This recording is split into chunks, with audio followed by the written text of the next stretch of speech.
Hello, good morning, everyone.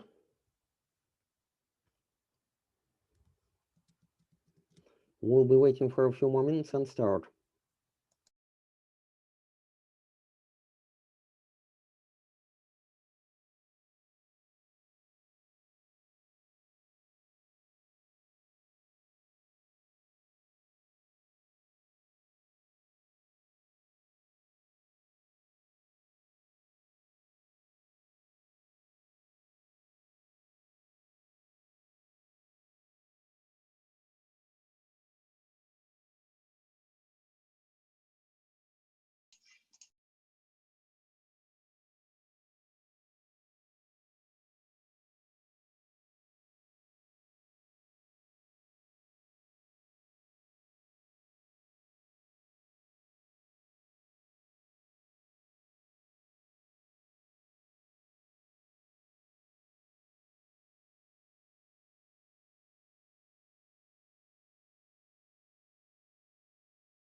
Okay, hello once again. Good morning. Can you hear me? Yes. Okay, great. So today we continue with studying the mechanisms of how the Bitcoin blockchain works. So in particular, we'll consider in more detail the mechanisms of forming transactions and of signing the blocks. And you will have on Thursday and next Monday, you will have labs in which you will really have a hands-on experience with all this stuff, because what you are going to do is to install blockchain node and then explore its functionality, API, and transactions. So what we're let's say discussing at the top level now would be possible to see in real detail in the following two labs. So where we stopped last time, we considered the notion of unspent transaction output, UTXO. We debated the question of whether this unspent transaction output can be used to predict the dynamics of the Bitcoin price. So the result was maybe sometimes, but not quite. Do you agree with that assessment? So there is some relationship, but it is not straightforward because there are factors acting both ways actually. For example, increase of unspent transaction output can probably mean sometimes a turn to increase, or sometimes a turn to decrease the Bitcoin price. Although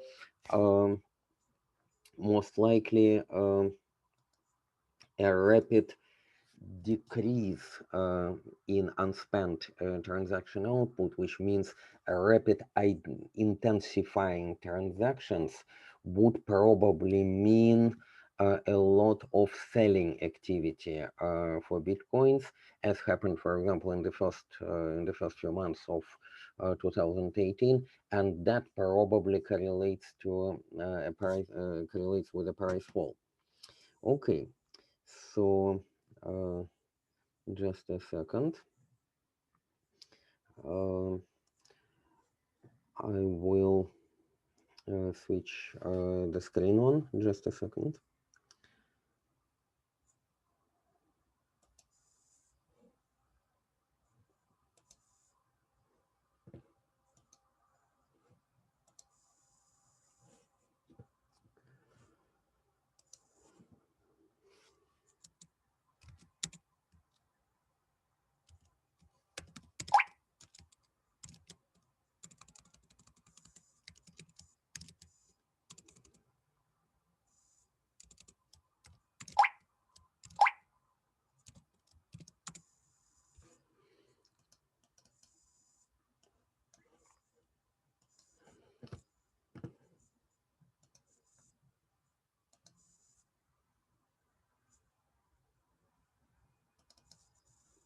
Can you see the screen now?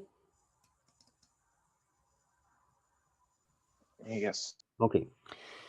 So yes, we're here actually. Uh, Actually, what I would like to mention is that it is quite common to use various parameters extracted from the BTC blockchain in an attempt to provide either short-term, mid-term, maybe even sometimes long-term predictions of the Bitcoin price. Let us compare this situation with, let's say, and this is, I think, quite an important notion of statistical prediction of whatever actually real-time process, stochastic real-time process we have. Let's compare that with an attempt, let's say, to predict equity price. So, for example, if we have equities or shares of stocks of, for example, Apple or Amazon or Google, you hold the shares and you are trying to predict what will happen with the share price. So in that case, what kind of information do you think you will try to use? A classical approach to that was to use only the price information itself. So as a proverb formulated 120 years ago, when this exchange indices started to form, it was a Dow Jones index created at that time, and Mr. Dow first made the statement: if you want to know about a share price, ask the share price first. So it is the price history, and therefore some attempts to find trends in that share price using the historical data was the major factor used in share price prediction. Uh, Obviously, it works only to a very little extent. The trends are themselves by themselves not stable. Okay, it is not a share price, it is a Bitcoin price. Yes, we have an upward trend in general up to the end of 2017, and then we have a monotonic decline after all, on this graph. So there are limits of how much we can extrapolate the trend. From Dow theory, the whole, I would say, pseudoscience called technical analysis was formed. Have you heard about it? It's in finance, technical analysis, which means analyzing the price curves in an attempt to predict the further price curves, price dynamics. To a large extent, this technical analysis lacks any, not only any scientific value, but I would say any statistical value.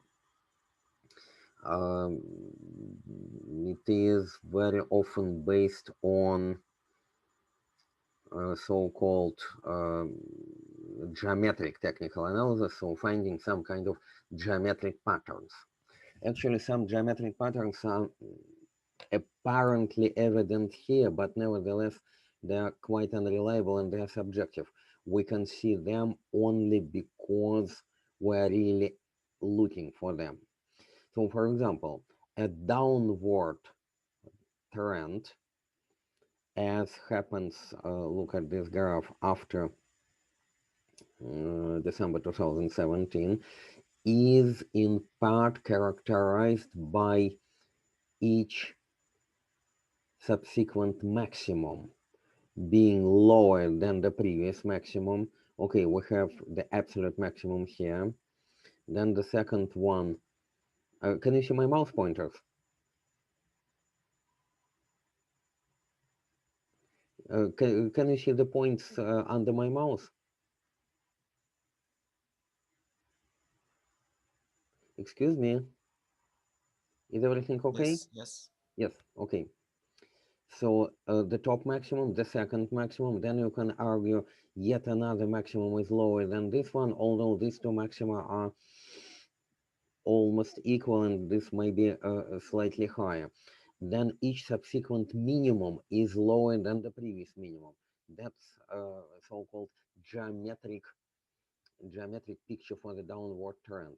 And indeed, we have minimum number one, number two, possibly number three, number four. So there is a clear downward trend here.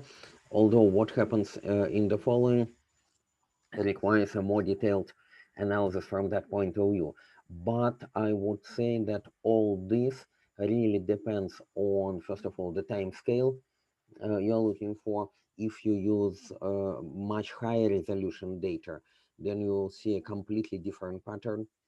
And to a very large extent, these are examples of wishful thinking, because we are just capturing some kind of known patterns and trying to fit reality to them. Uh, except for a number of statistically verifiable signals or patterns, technical analysis has no scientific value whatsoever. It nevertheless had been used for many, many years for financial practitioners, but now it is considered to be largely discredited. So what I suggested, that it is not a very good basis in predicting either stock prices or Bitcoin prices, although sometimes interesting patterns do indeed form. Another approach, again using the price curves, is to apply digital signal processing. So some kind of digital filters which can, for example, eliminate high frequency noise from the curves and uh, depict more smooth trends, which again may or may not work, because those trends uh, are themselves subject to many factors which cannot be predicted from the past history. So to a large extent, all those techniques have already been used and overused and do not have much predictive power anymore. But if we are concerned with equity prices like Amazon, Google, Apple, whatever shares, then there are some other ways of how we can try to predict what will happen with share prices. This is called fundamental analysis. Share price is not formed by just completely random, some kind of completely random process. There are objective economic factors, economic reasoning, maybe not very clear and easy to analyze, but it does exist behind the mechanism of formation of share prices. So, for example, all public companies publish financial reports related to their performance at least once in a quarter, which contain quite a lot of financial data. So, for example, the total amount of sales, debt in the form of bonds by this company, um, in comparison of, let's say, sales, pre-tax profits, other expenditures within the last quarter and the previous quarters, some other financial information. So the question is, obviously, this financial information does play a role in stock price formation. Moreover, for top-level companies, there are also analyst predictions, which are published prior to actual financial data being released, with regards to what would they expect. Even there is a competition before each quarterly report by Apple. There is a competition by analysts, both actually professional and amateur analysts, trying to predict, for example, how many iPhones, iPads, MacBooks, etc., etc., etc., would Apple sell within the quarter. And very often, amateur predictors, amateur analysts, who derive their analysis primarily from just visiting stores and asking store managers about how many iPhones they sold, appear to be more accurate than well, semi-official predictions by high-paid banking analysts. Uh, so there is a lot of real-life information about the company performance.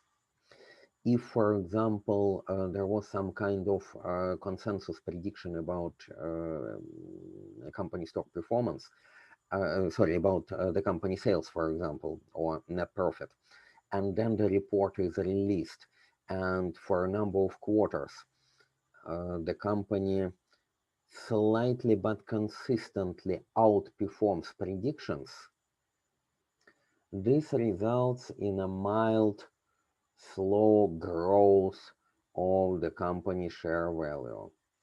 So it performs even slightly better than predictions, and this results in a steady, slow growth of the company stock price, like for example in this area, if this were a stock price.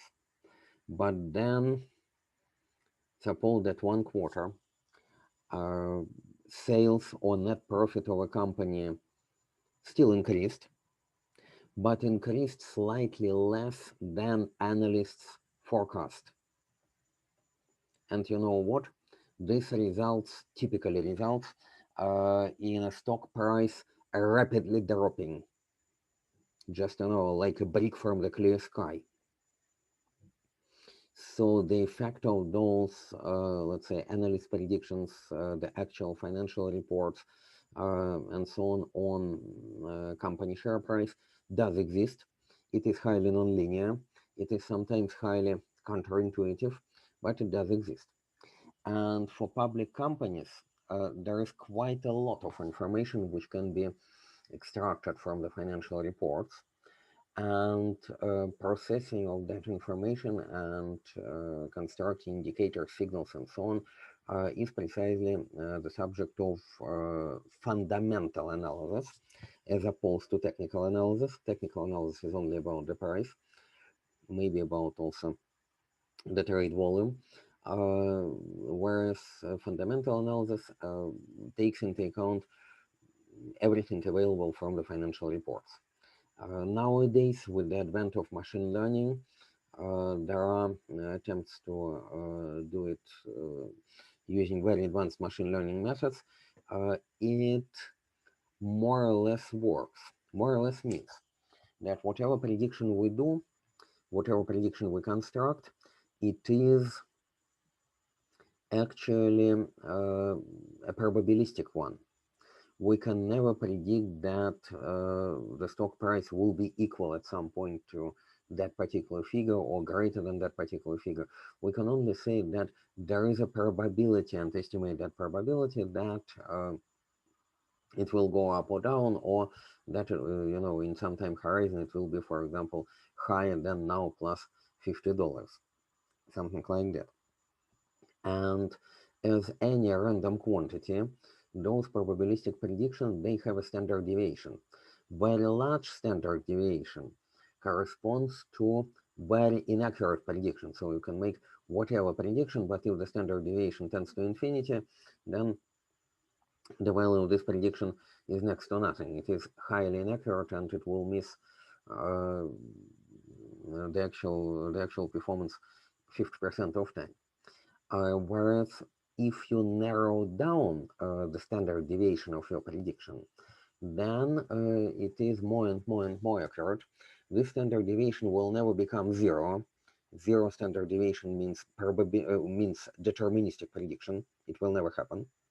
But using more and more external factors, like those available from financial reports, it does reduce, as far as possible, the standard deviation, making your predictions more accurate. And yes, you can achieve this by statistical means, probably by means of also nonlinear transforms available in modern machine learning methods, and so on.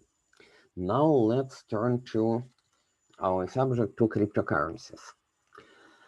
For cryptocurrencies, we don't have quarterly reports by any company. It is a Bitcoin, it is not a stock.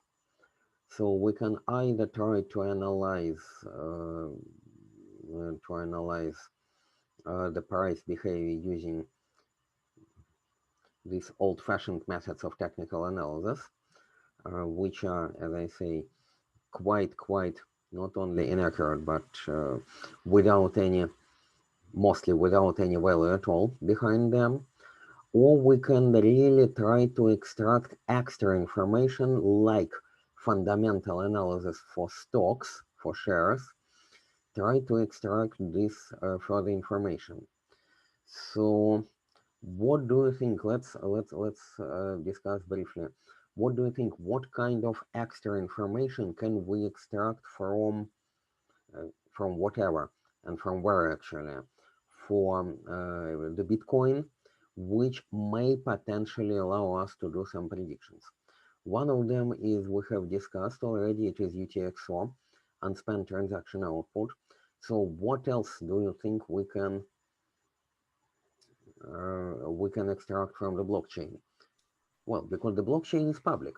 You can install and run a blockchain node, or you can use the resources available on the internet, which really allow you to extract whatever information from the blockchain. So what kind of information can potentially help us to determine the price dynamics? Please provide your ideas. Trade volume. A rate, sorry, trade volume, you say, Yes. The right? amount of bitcoins transferred during the day or some any other period. Well, first of all, definitely yes, that's correct.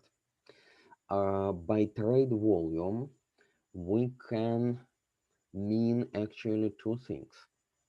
So first of all, there could be some exchanges which we monitor.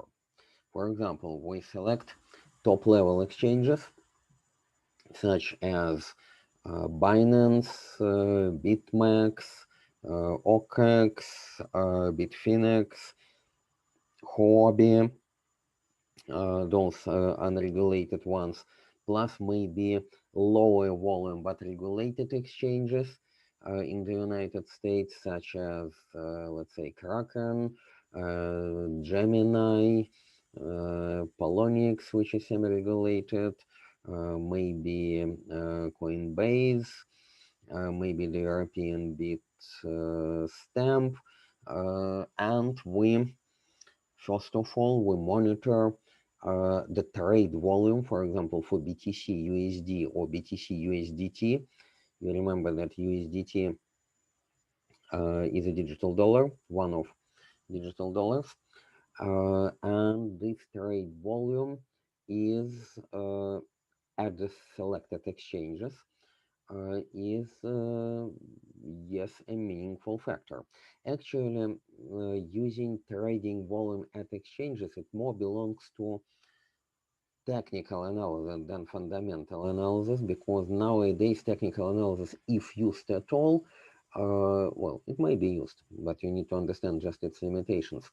It is called price volume or PV analysis. So not only price, but price signals are typically supplemented by the volume signals. Or we can do it another way, and we can simply monitor all transactions which occur within the blockchain per unit of time. That's probably what you meant, right? So the volume Yes. of transactions in a blockchain per unit of time. Exactly. Because typically, as we'll see, a block is a transaction block is released every 10 minutes, and this is self-adjusting mechanism embedded into the Bitcoin network. Then it is clear that this prediction cannot be very short term, because within let's say this normal 10-minute intervals there would be nothing. It is more like probably a prediction mechanism from 1 hour to 1 day. So if you observe an increasingly high network activity, again, from the top of the head, it is difficult to say whether it is an up signal with respect to the price or down signal, because that may signify, for example, a massive sell-off. But definitely, it is one of the factors which we need to watch. By itself, not sure what it would mean, but combined with other information, maybe with the price dynamics itself, it would, yes, be a useful indicator strengthening the PV price volume at exchanges, price volume data at exchanges. So yes, total transactions, and moreover, what you say can actually be made more detailed. So, for May example, I extend my answer? yes, please, yes. So if we will analyze, as I said, the volume, that meaning the amount of trades made per, for example, day, we may identify the frequency of those, like how much um, nervous is market right now, and what is the actual trend of, Oh, yes, is precisely. it upward trend, or like something went, everybody went crazy and just selling everything. It will be also the huge volume of trades per day, but the trend will be down. That's what I mean. So, the transaction volume by itself can indicate, or for example, a sudden increase in transaction volume can indicate either a massive sell-off, which corresponds to a downtrend, or it may actually indicate, although less likely, a crazy frenzy buying, which would be an uptrend. So by itself, it probably doesn't mean much, although I would still say that a very active increase of transaction activity probably is more indicative of a sell-off rather than frantic buying. Buying, even if I ask there is you a a hype, question. yes, yes, As you said, we are trying to investigate the fundamental analysis, but all those parameters are mostly applicable for companies. For a market and a stock exchange, as we are yes. looking right now, I think not every fundamental notion and technique may be applied, because there is no notion of amount of assets You are of absolutely right. You're absolutely right. and uh, Our I main, think fundamental analysis is mostly not applicable on the technical. it depends. So you see, the fundamental analysis, as we discussed, I deliberately produced this example of companies, really, companies and corporate reports, and what do we extract from those corporate reports, those data, fundamental data. Of course, they are not applicable to BTC. BTC is not an equity. BTC is classified as a commodity, actually, by the United States Commodity Trading, Commodity Futures Trading Commission. So all those corporate performance reports are of course not applicable. But what I'm talking about is that we can derive our own fundamental parameters, which are fundamental in the sense that they are not price volume, or let's say not price only, volume and other parameters related, which exploits actually makes use of a similar idea that there are just extra sources of information outside the price, uh, beside the price, not only the price, and not only trading volume, price and trading volume at exchanges. There are more parameters which we can extract. Of course, for BTC, it's not from corporate reports.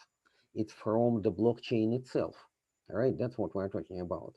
Extract extra parameters from the blockchain itself, and that's what we will call fundamental parameters for the blockchain. Not only price volume, but some extra parameters which can be made observable if you observe the blockchain behavior in very detail. in sufficient detail. That's our idea.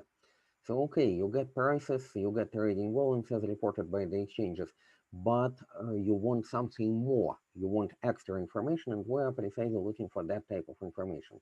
What can be extracted from the blockchain? So what can be extracted from the blockchain? You see that, as already mentioned, it can be total transaction volume per unit of time. I would even split it into the following subcategories. So it could be a total transaction volume in Bitcoins or in Satoshis, but it can also be a total volume in the number of transactions. Obviously, each transaction is for a different amount, and it may be that, for example, a sudden increase in the number of transactions per unit of time, for example, per hour, is not the same as the total amount of BTCs transacted within that hour, interestingly enough. So, for example, there could be at some point, for some reason, an increase in small transactions, which again, we don't know what it may mean, and we better just take this parameter into consideration and then allow our automatically driven machine learning methods trying to infer something from it. But at least we distinguish between the number of transactions and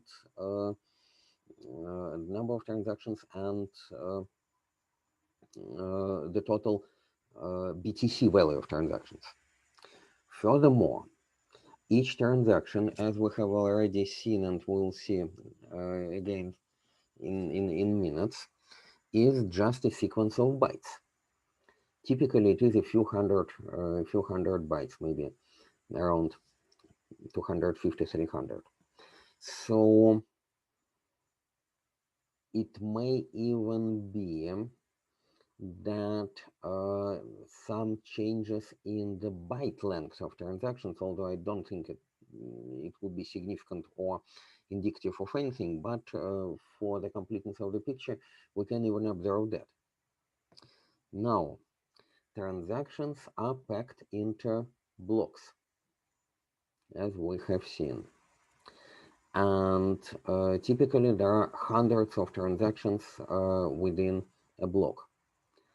Each block is hashed by the miners on average in 10 minutes. So the number of transactions in a block is again variable per time. So let us see where it could be. Okay, that's the transaction structure. Okay, this is, for example, a typical structure of a block, which this is, for example, size is the total block size of this block in bytes. Height of the block is, what do you think is the height of the block?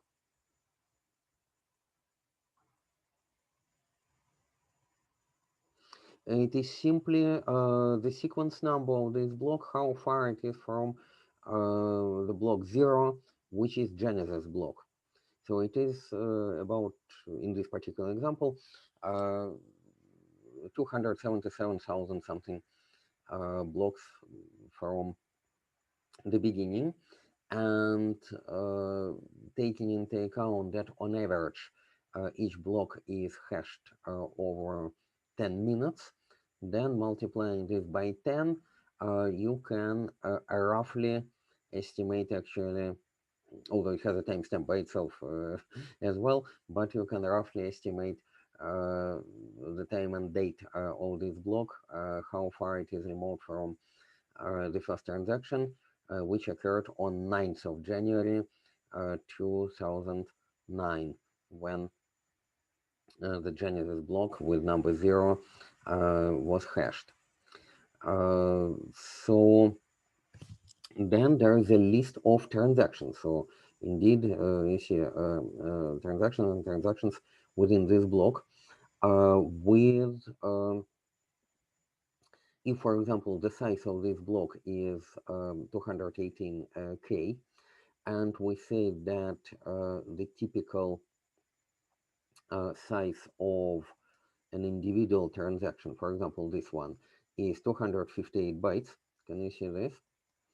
Then, on average, there would be, well, under 1,000, a few hundred transactions here.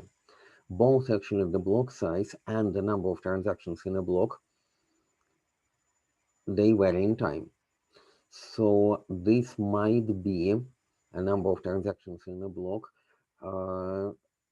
Another interesting indicator which we may take into account in construction of those fundamental parameters. Now, on average, each new block is uh, signed is hashed every 10 minutes, but that's on average. It may be 8 minutes or 9 minutes or 12 minutes. So what do you think if we measure within a certain period of time, for example, the last hour or few hours, the average interval between the blocks, or the way around, the average frequency of blocks being hashed? Would it tell us anything? So, for example, the blocks are now coming out every 8 minutes rather than 10 minutes. What does it mean? What could it mean, I would say? How many minutes instead of how many minutes? 8 instead of 10.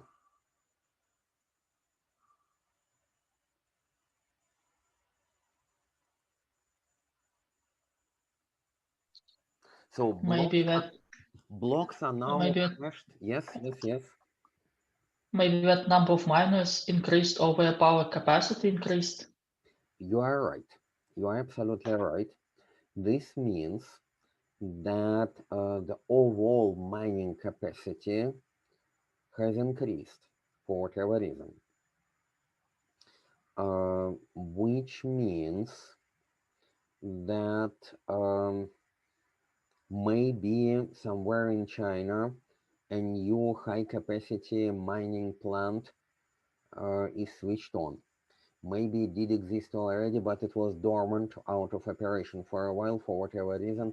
Now it is back on.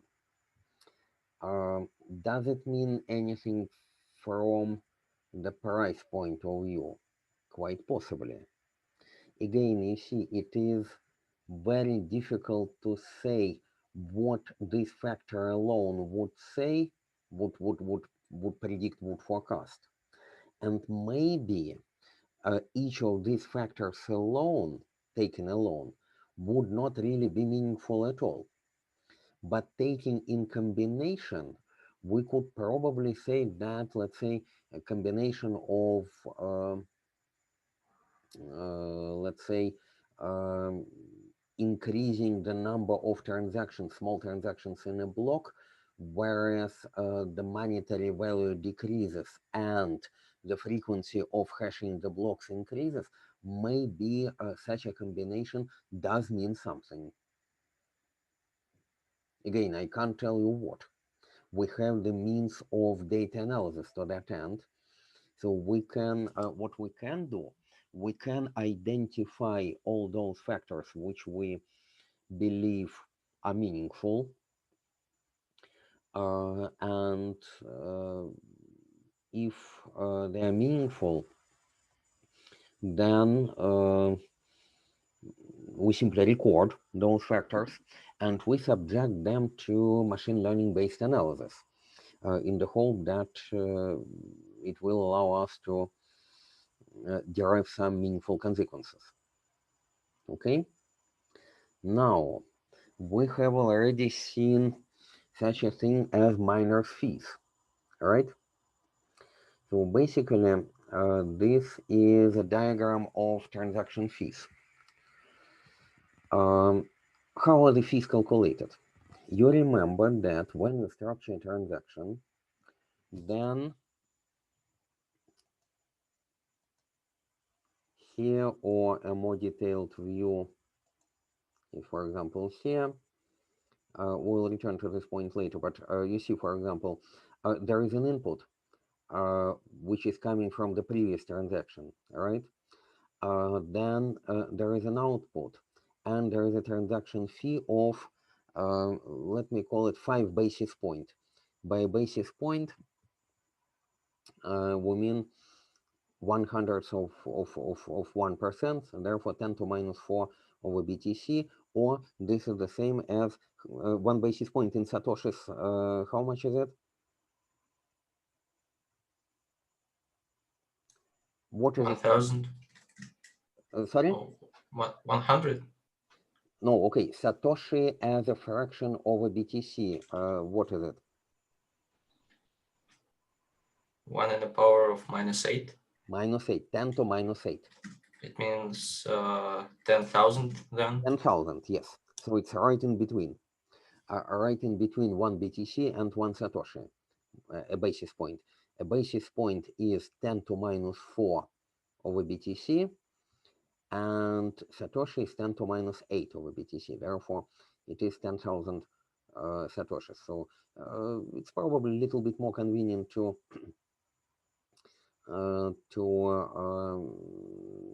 use basis points here, because Satoshi is by far too small.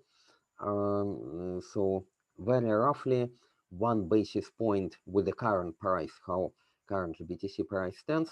What is 1 basis point, very roughly?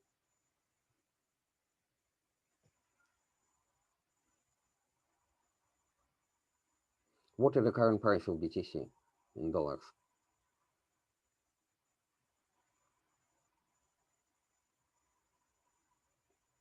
$13K, 13,000. So 1 basis point, which is 10 to -4, is roughly $1 something. So for the sake of the argument, we can say $1. So in this particular case, it would mean that the transaction fee is $5.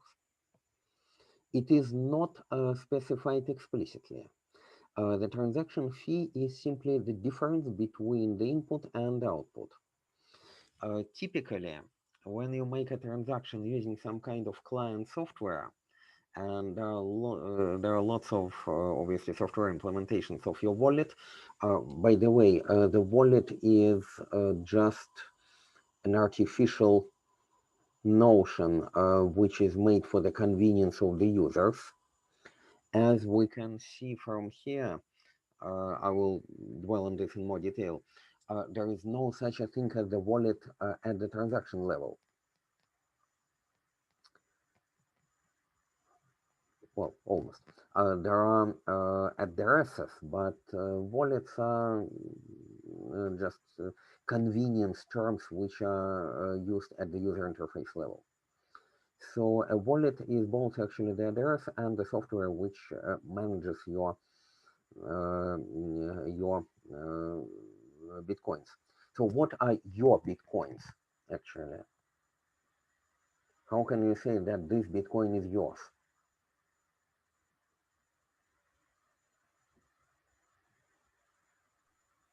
You are specified the output of some out transaction. Let's say a bitcoin is yours if there is a transaction. So for example, we're talking about 1 bitcoin, okay? Suppose that there is a transaction which mentions your public key as the destination address. Transactions are made to somewhere, someone, and the destination of each transaction is given by the public key, or more precisely, just to save space, by the hash of the public key of the recipient. So if someone made a transaction and this transaction has been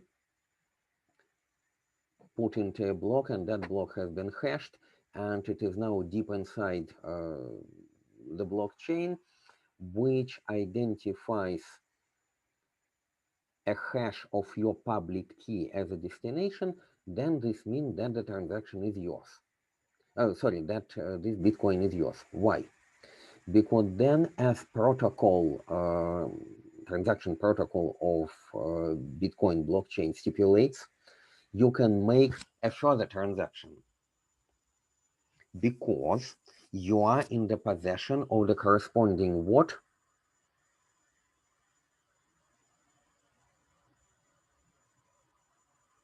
Your public key, the hash of your public key was the destination address of that transaction. So what can you do then? You are in the possession of the corresponding private Maybe key, right? signing this operation.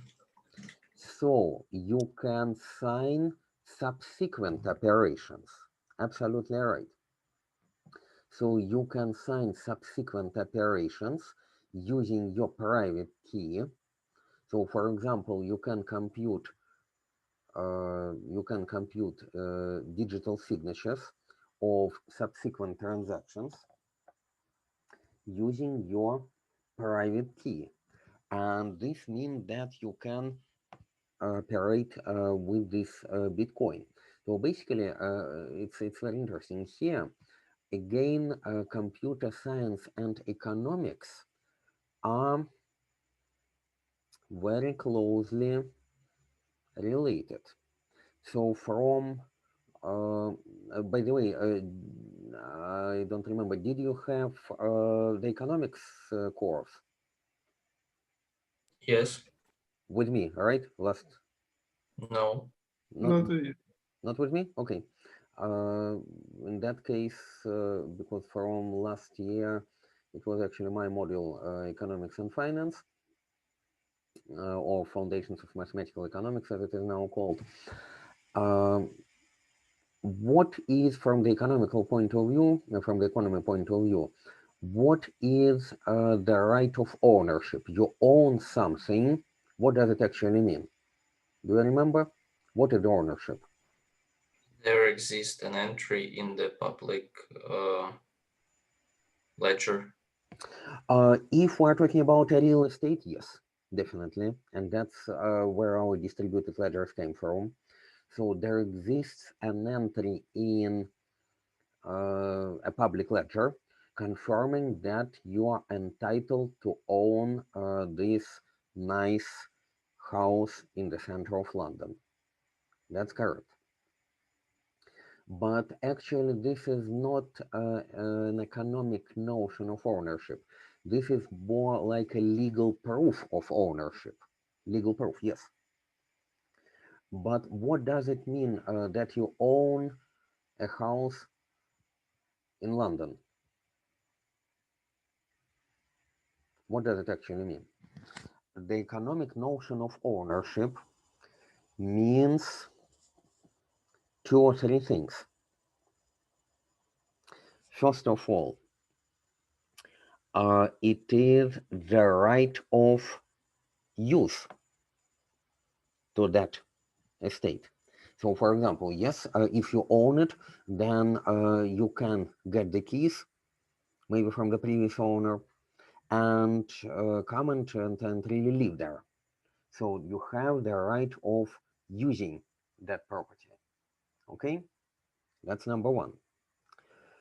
But even more important, you have the right of making transactions with that property. So you can sell it, you have a right to sell it. You have the right of possibly making it a donation to someone as a gift or whatever. Or even if you really like, you may demolish it probably. and build something else on that place. So in BTC, the right of ownership is actually equivalent to the right of making subsequent transactions. So basically, when you receive your BTC, the structure of Bitcoin nodes, how they operate, is such that you would be allowed to make subsequent transactions only if you prove that you are in the possession of the corresponding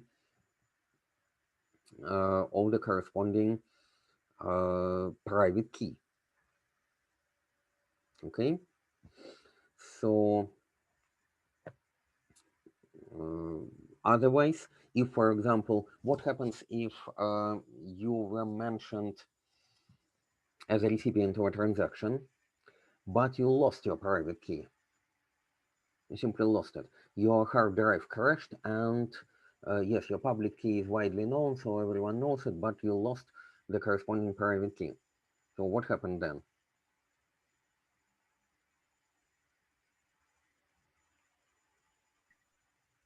In Bitcoins? With Bitcoins, yes. You lost them? You lost it because... Actually, I think there is one exception only. Like if we are powerful enough to force everyone to fork the code base.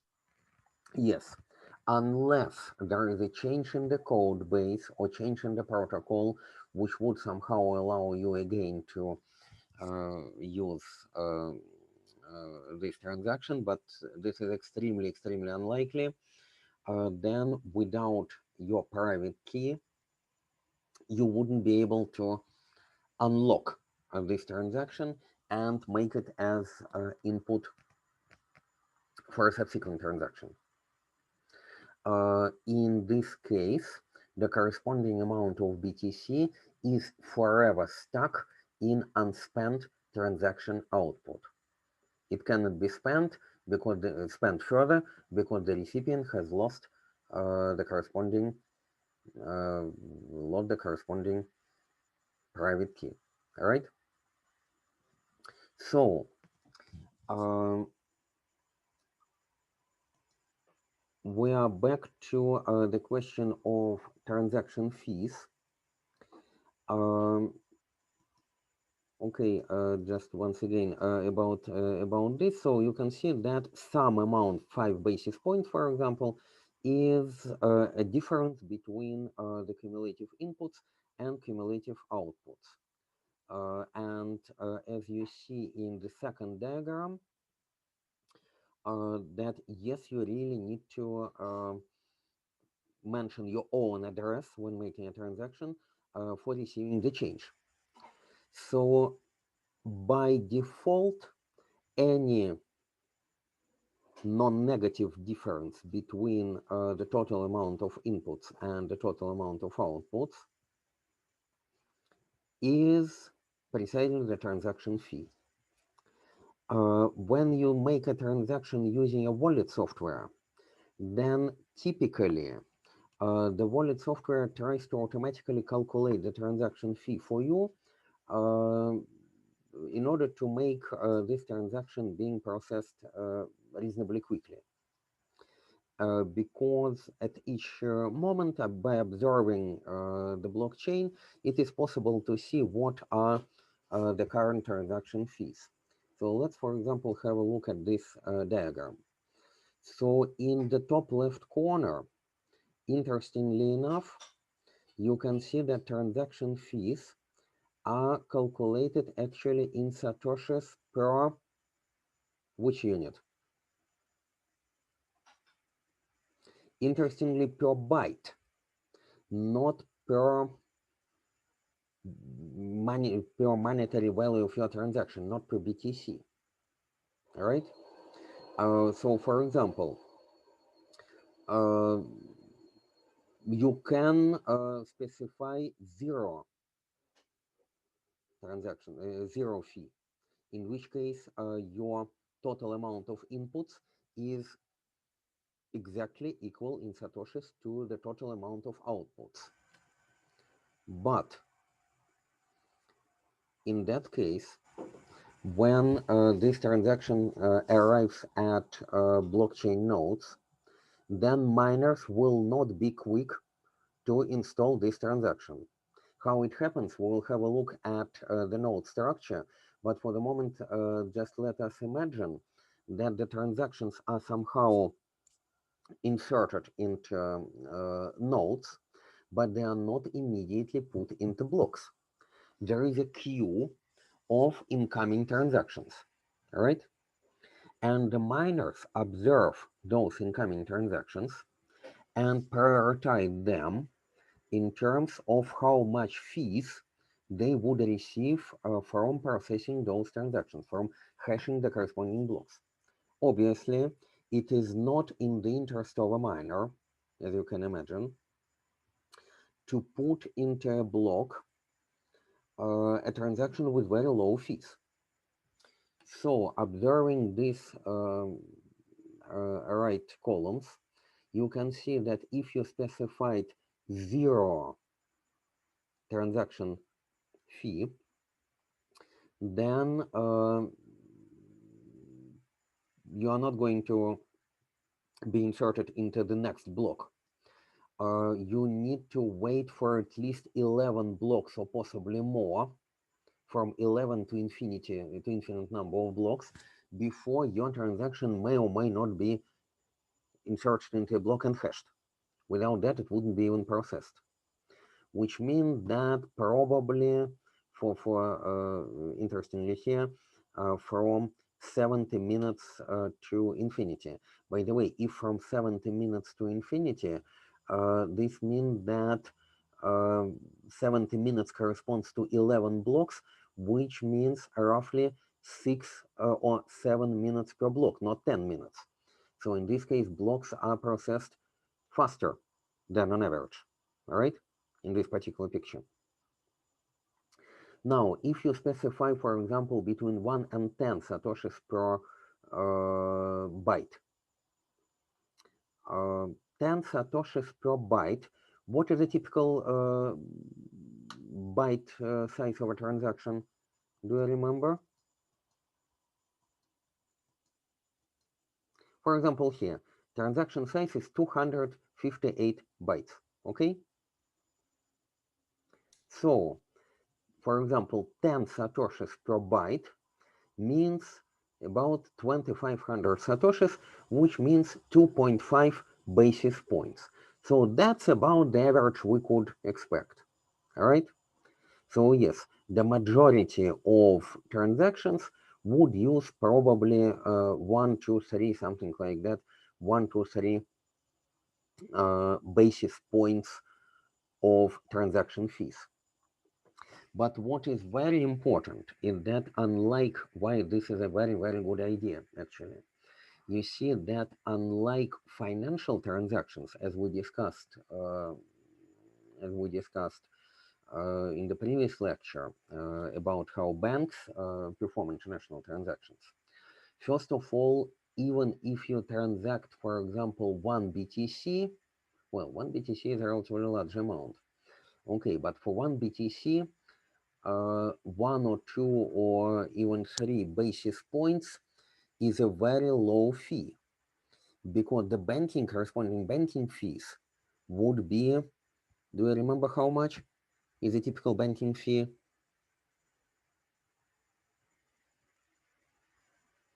A few percentage points, right? As much as, in the worst case, 5 percentage points. 5 percentage points is 500 basis points. Whereas here we have a few basis points just per 1 BTC. So for a transaction of a size of, let's say, 1 BTC, your blockchain transactions from the financial point of view are 100 times more efficient from the point of view of fees you pay, 100 more efficient than using a bank.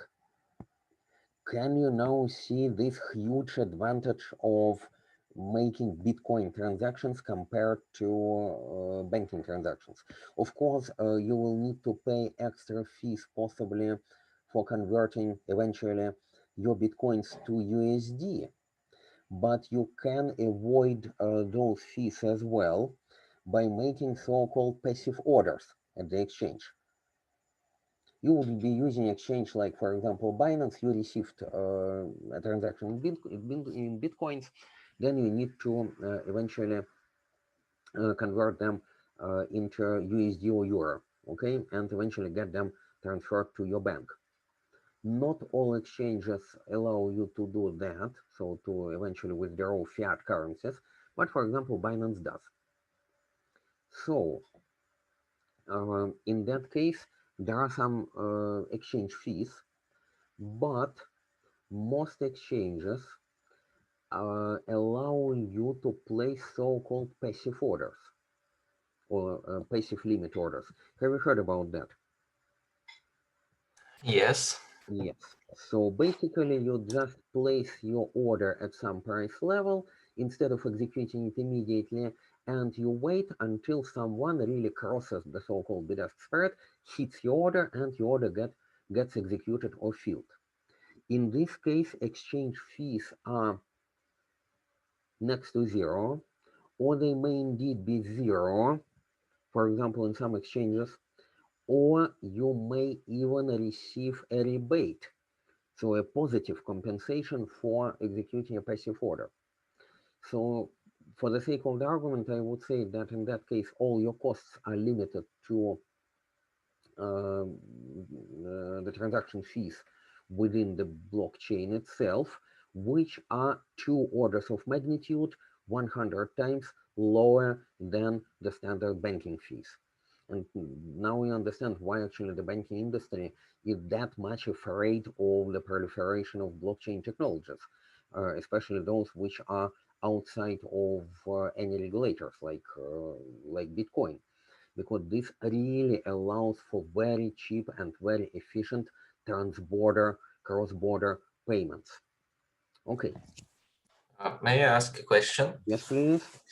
So, for instance, if the regular fee for one transaction is 2,000 Satoshi, okay, does it mean that if I want to transfer some small amount of money on a daily basis, will the fee be much bigger than my usual transaction in coffee, for example? You are right. You are absolutely right about this.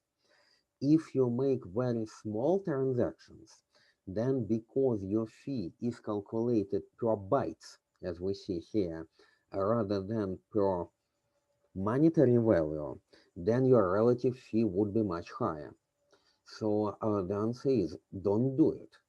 Or well, you can, but in that case, you would probably put yourself into zero fee category and still hope that your transaction would be executed maybe within a few hours. It is still a feasible policy. So sooner or later, you may hope that your transaction would be picked up by the miners even at zero fee. Only the upper bound of how long you would need to wait for that type of transaction is unpredictable in this case. But yes, you see, in this diagram, there are nearly, let's say, 2,000 people who really hope for such a transaction to be executed. So it is not so unreasonable to wait, and you may still be able to do it. Again, a very good feature actually of the blockchain, which you noticed in this regard, it is democratic. Even if you don't want to pay any fees, unlike in the bank, your transaction may, without any guarantees, but may be processed. Good, isn't it? But on the other hand, if you really want to be in the very, very, very top priority, then you pay 100 something Satoshis per byte, but even that is not excessively high. If we realize that 10 satoshis per byte is just, let's say, a few basis points, let's say 2.5 basis points in monetary value, then even 10 times more than that would be 100 basis points. Well, 100 basis points is already, it would be 25 basis points. So 100 satoshis per byte is 25 basis points. It is still 0.25 percentage points. It is still 10 times less than a typical bank would charge you, even if you are in the premium segment, marked with green, so you are absolutely guaranteed to be included into the next block. Zero in the lower right corner means that you are immediately included into the next block. And typically a confirmation of transactions. What does it mean, confirmation? It's not a confirmation. It is a number of blocks to be hashed after your block, after and including your block, after which statistically we would say that the transaction is irreversible. In most cases, it is considered to be 3 blocks, and 3 blocks are roughly 30 minutes, maybe sometimes less than 30 minutes. So in that case, you are guaranteed to be put into the next block, and in no longer than 30 minutes, statistically, we would say that your transaction is already irreversible. Okay, so how this really works at the node level? Here we are. The most important thing is this pink rectangle on the right, which is the application. The application is typically your, what do you think is this application? How is it typically called?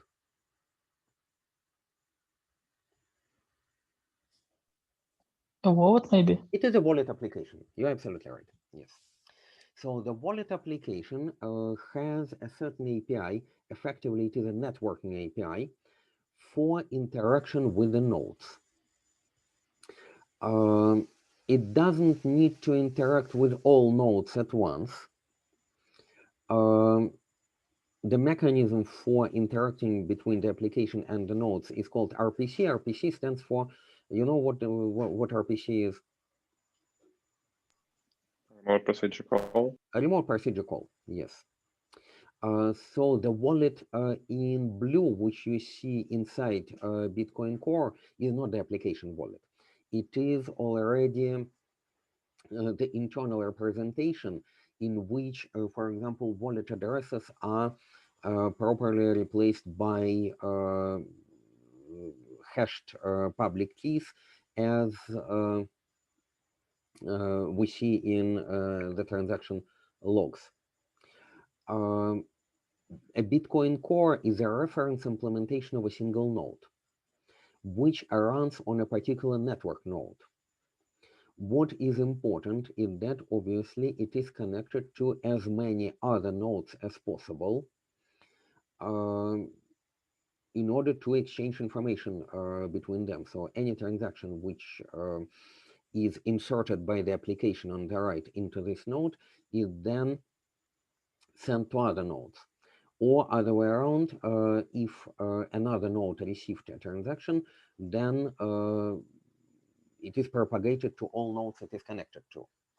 It is done through this peer-to-peer network. There is no central server, central counterparty, obviously, which is aware of all nodes. But in order to do this, there must be some peer discovery mechanism. So how would your node, for example, be aware that other nodes are running somewhere? So we'll discuss in more detail this peer discovery mechanism, which might be based on some, for example, naming services and so on. But even naming services are distribute it and make a web. So basically, as soon as you discovered another peer, then you propagate your peer information by getting information of those peers and so on. Locally, you see this peers database on the left.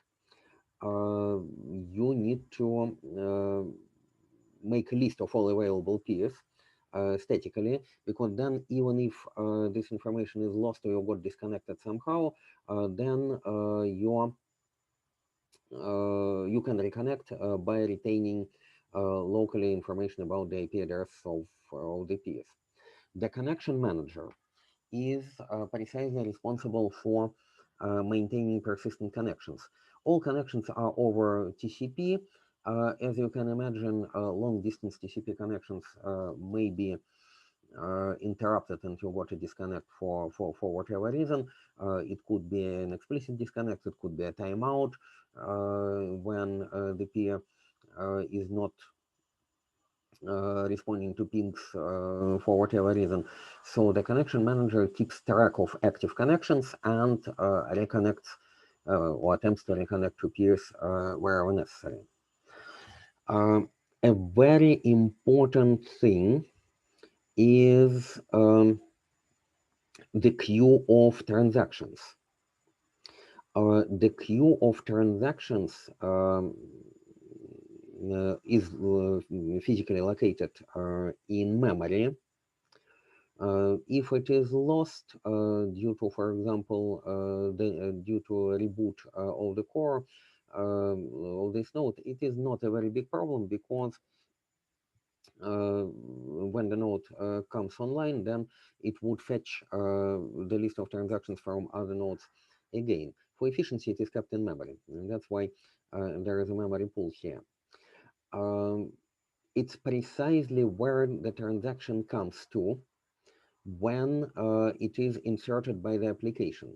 The transaction can be received from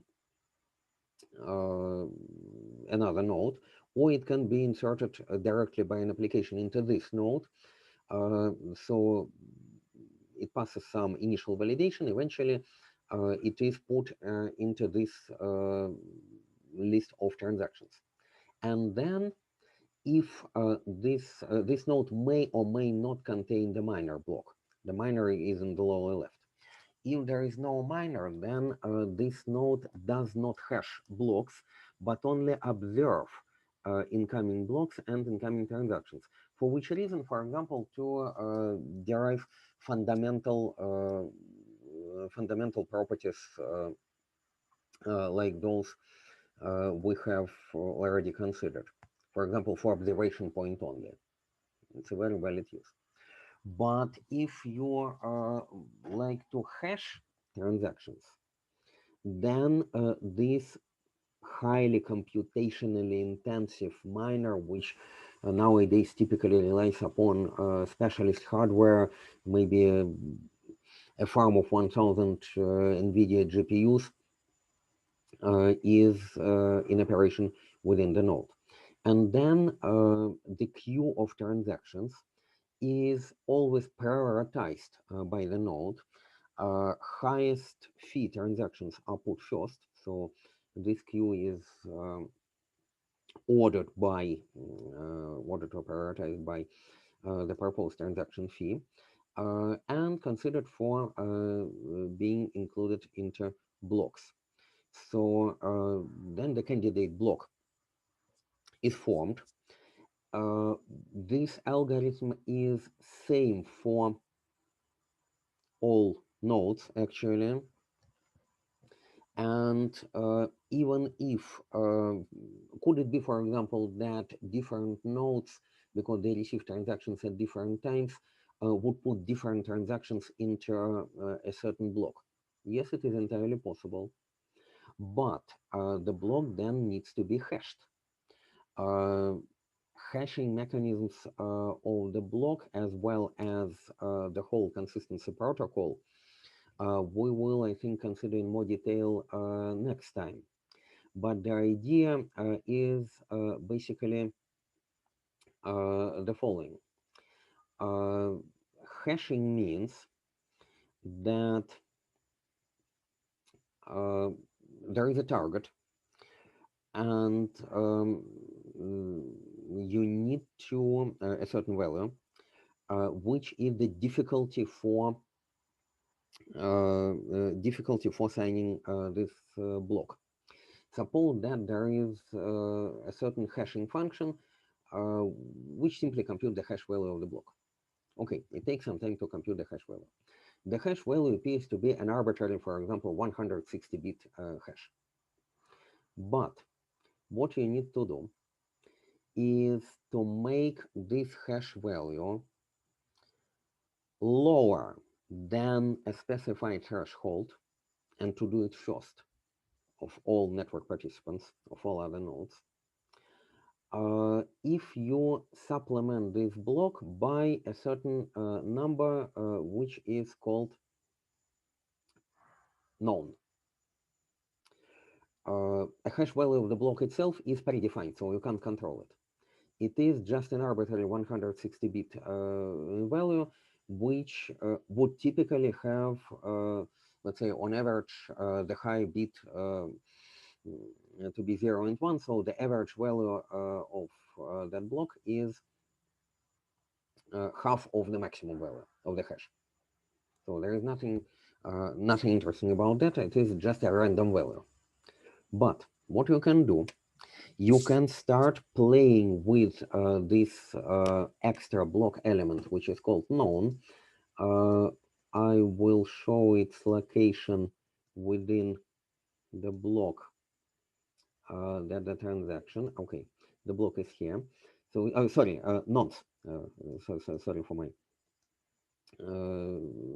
for the mistake. Yes, it is called nonce, and this is a certain value. It is just a component of the component of the block. Suppose that this nonce is initially 0. You hash the block, but the hash value appears to be not below the target. The target would require a certain number of leading zeros, as you can see in the first line here in the hash. It's not an arbitrary hash. It is a very well-behaved hash with a large number of initial bits being equal to 0. If you just take nonce equal to 0, hash the block, then you get a certain arbitrary value here. Not good.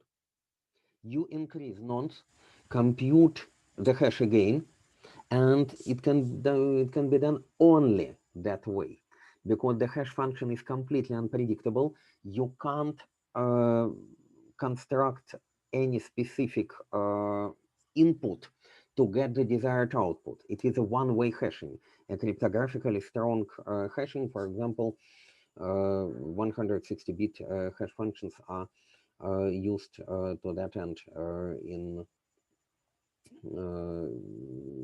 blockchain Bitcoin, in blockchain of Bitcoin. So again, you got some value with, for example, leading bit being equal to 0, but then the second bit is 1. So no good. Then you increment and increment and increment nonce until, luckily, by pure chance, at some point, you got a value which is below the threshold, which contains a given number of leading 0. Okay, congratulations, you are done. This means that you managed to hash this block. Once this block is hashed, then it is sent by our node to all other peers, informing them that this block has been hashed. Typically, well, it may be that right at the same time, another node has hashed another block which has, let's say, different structure with different transactions included compared to your block. So there is a race condition in that case. How it is resolved? we will discuss next time in more detail. But what happens is that typically, again, it is a probabilistic situation, but typically the forks which can occur in the nodes, and in that case, they would have to temporarily keep both actually blocks, the one produced by you and the one produced by someone else at the same time. Obviously, if you have already received a block produced by someone else, hashed by someone else, then you stop, abandon your own computation because there is no point anymore. There first. If it happened by chance that at nearly same time, two different blocks were hashed by different nodes, then temporarily a fork in the block structure occurs. They are kept actually both. Moreover, both can be extended because new blocks would be hashed based on those blocks, but eventually one of the blocks uh, would become one of those prongs of the fork would become the accepted one, and the other one would be thrown away because there is a consensus algorithm that each node eventually takes into account a chain with longer number of blocks, or we would say higher cost, but cost is not measured in terms of how many actually nodes we had to compute. It is only in terms of blocks. So at some point, for example, there are 3 blocks in each prong of the fork, but there would be, due to probabilistic operation, fourth block attached to only one of them, and the second one not yet extended, and then nodes start to abandon the second prong.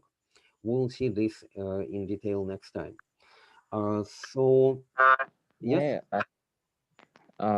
yes, please. If there appears a situation when somebody wants to put some illegal, let me say, transaction, Point. Good point. and Illegal just transaction or sends, illegal block. send this block, Yes. and everybody sees that, for example, proof of work contains all zeros as required, everything is fine, but eventually, when everybody have received this block, they have validated it, and they do not want to continue to They discard it compute. immediately. You are right. They discard it immediately. There is a validation engine here. Yes, and we don't get any situation when the correct block will appear, and only one No, you see, vulnerable block will be there. no. If an illegal block is discarded by the majority, a vast majority of nodes, because we assume that the nodes abide by a valid protocol, majority of them. So maybe only a few nodes are malicious and they would accept an illegal block trying to split our blockchain, but the vast majority of them would not. And in that case, they simply abandon it and wait for the next valid block to be received. No, I mean, they will not discard this block because there is only one of them. Well, what does it mean only one of them? Blocks are arriving over the time, all right? Yes, So, and for example, if we assume that you are a node, and when you receive a block and you haven't completed yet with your proof of work, you just stop computing. If you will send the block for all the nodes, and they will stop computing the next one, the correct one. no, you see, sorry, you mean disseminating an invalid block could jeopardize computation of valid blocks? No, it Yes. would not. It would not because actually it would stop computing valid blocks only if a validated another block is accepted. So it passes validation first, not just, right upon receiving. Of course, in that case, someone could flood the network by illegal blocks and disrupt legal operation. That would be the case.